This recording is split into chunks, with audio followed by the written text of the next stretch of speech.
Welcome to White Shadow Fare, where I'm making things homemade and with love.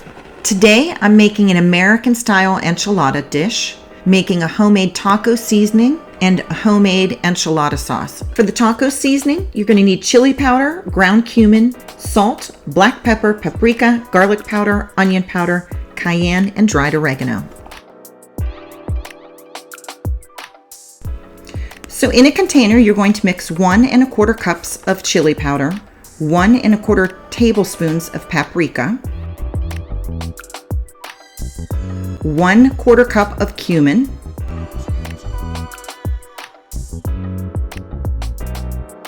2 1/2 tablespoons of salt, 2 1/4 tablespoons of ground pepper, 2 teaspoons of garlic powder,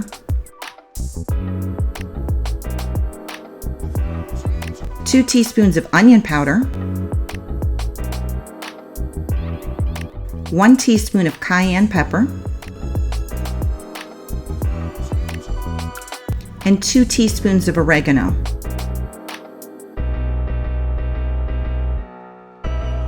It's time that you mix everything together and make sure you do that thoroughly before placing your seasoning mix into an airtight container. And this taco seasoning mix should last you quite a while because it makes a fairly big batch.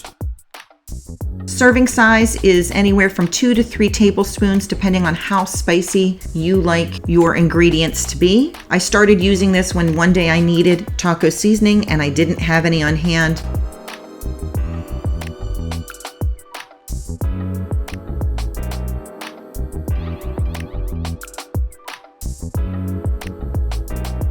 When we look at the back of a container of actual taco seasoning mix, we can see all sorts of things that we cannot say correctly. So this is a healthier way of doing it, and it is delicious. I'm not saying throw away the old stuff because you still need to rely on that every once in a while, or use it up before you start making your own. So here I am just frying off some beef because I am making these enchiladas. And when it's all fried up, I'm going to add the taco seasoning to this mixture. Now, because we have a 3-year-old that is going to be eating dinner with us, I'm going light on the spices in this today, so I'm only going to be using 2 tablespoons of seasoning. And after you make this taco seasoning and you've used it once, you can adjust anything. If you want more garlic, go for it. If you want more cumin, add more cumin. If you want less cumin, put less cumin in. This is just a base recipe. And I'm calling this an American style because it's certainly not an authentic Mexican. I would suggest whenever you are cooking, because you can adjust the ingredients when you're cooking, follow the recipe the very first time through, any recipe that you are following, and then adjust the next time. So you know what it's supposed to taste like the first time, then make the adjustments that you find are necessary.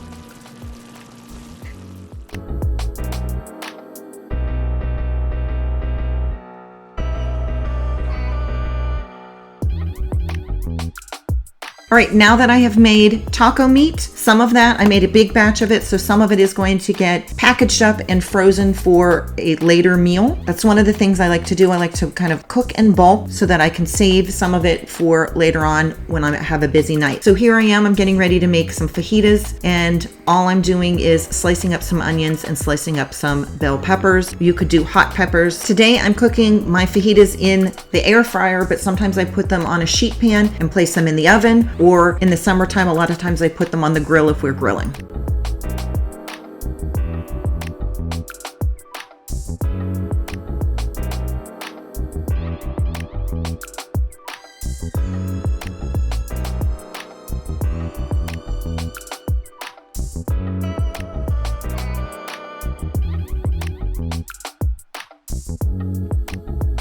Once I have everything sliced up, I kind of break everything apart, put about a tablespoon of oil on it, mix it together, and then put 1 tablespoon of this taco seasoning on it. It just gives the vegetables such a great flavor.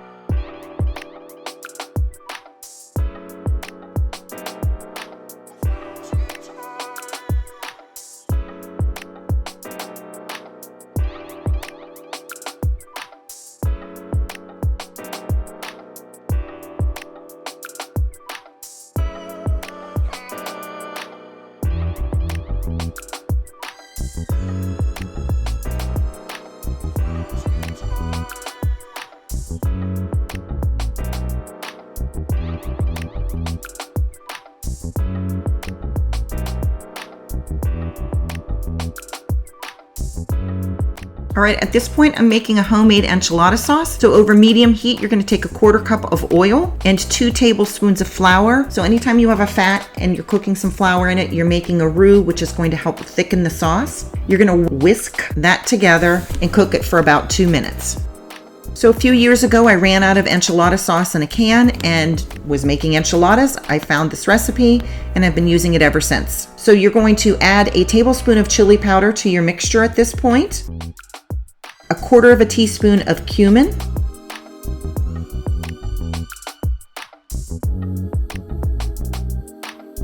a 1/2 teaspoon of garlic powder, a 1/2 teaspoon of onion powder,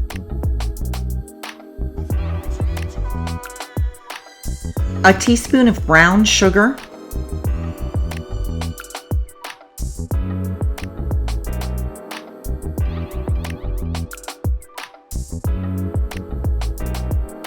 and then you're going to open up an 8-ounce can of tomato sauce and dump that into the mixture.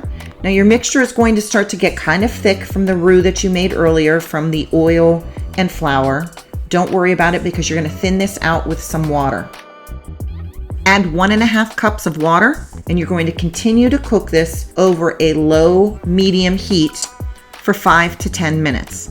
Now, as you see here, I've got my little station set up and I am making the enchiladas. I've got some rice that was left over from a meal the night before. It's just rice with a little bit of chicken stock. I've got the taco meat that we made, cheddar cheese, I have refried beans, and I have the fajitas. And I'm putting these in a greased 9x13 pan. So the first grouping that I am making is gonna have ground beef, cheese, that yellow rice, and fajitas. There are no refried beans in those. That's just happens to be how some of my family members prefer them. And so I've made a 13x9 pan of that. And then in my next 13x9 pan, I'm making a couple that have beans in them, but no fajitas.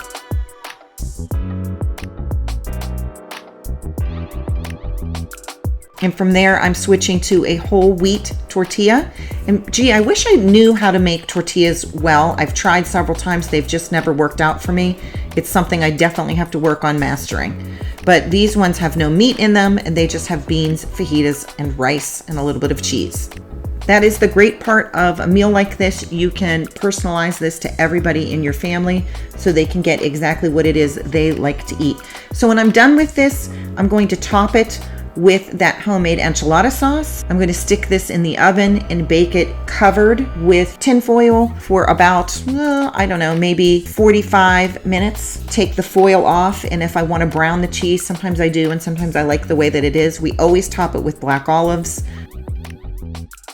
I hope you'll give homemade taco seasoning a try the next time you make tacos or your own enchiladas, and try that enchilada sauce. It is fabulous and so easy to make and a lot less suspicious ingredients. Thank you for joining me at White Shadow Fare, and consider subscribing and hitting that like button.